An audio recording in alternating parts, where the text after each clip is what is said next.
Bishop Dr. Nora, and the boss at the top himself, who is the president of the Christian Association of Nigeria. And I always tell him I'm the only Muslim member of KAN.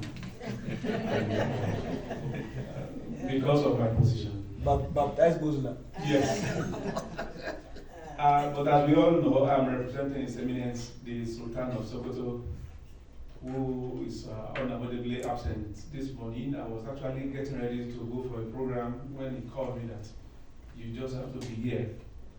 So incidentally, it's like he was sending me home because me, I'm lucky. I think almost everybody here, I have one thing or the other in connection.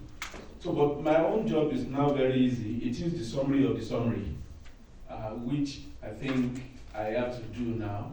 After the CAN has summarized, I'm still going to summarize the summary of the CAN. So that's what I'm trying to do. It means I won't have much thing to say. But notwithstanding, I have to also appreciate the KAICIID man. His only name I know is KAICIID because when we are having the assembly of the IDFP, I also see him as a KAICIID man. So you are welcome and thank you for your support.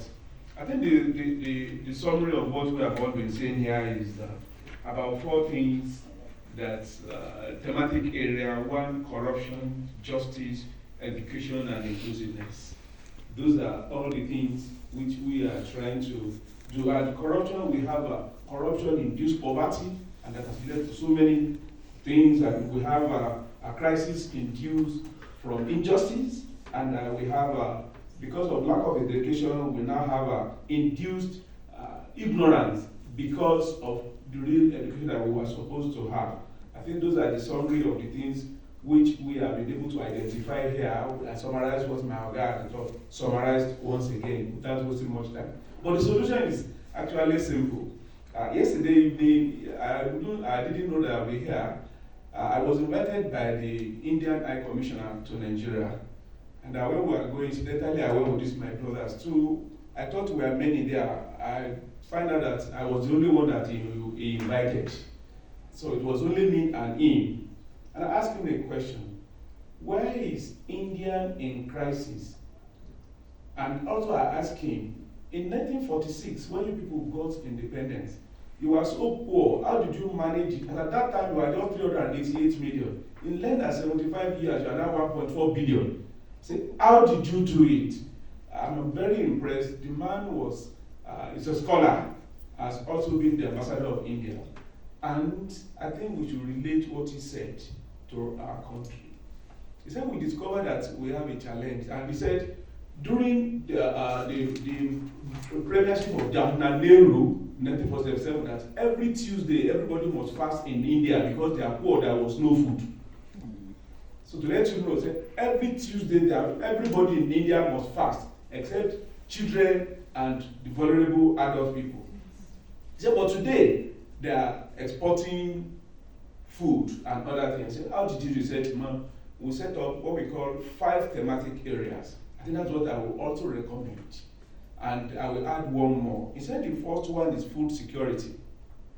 And they also they said they launched what they call Green Revolution. And after Green Revolution, they also launched what they call White Revolution. I said, what is White Revolution? He said the production of milk. That everybody must have access to milk in that area, which he said it really, really was. Said today they are the highest producer of milk in the world. Also, he mentioned education. That somebody who is not hungry, the next thing he needs is want to live a happy life. You must know what do you do, how do you do it. And also health. He was telling me the prices of health services today in India is one of the cheapest in the world. That there is a drug his mother was taking in India. And that time, just last year, he said he was serving in Washington. The same drug that they sell like $55 in India, the same drug, they sell it like 300 naira in Nigeria. He used that, that's the way he did it for me. Can you compare $55 to 300 naira? He said, the price, and said, they've also introduced a new way of also doing things that with just like you pay like 5,000 naira. In a year, you might not need to pay 1 kobo again in the hospital. I think these are the areas we need to, and it also puts what they call job security. Beside, and it said they concluded it with what they call infrastructure. But I also added that to us in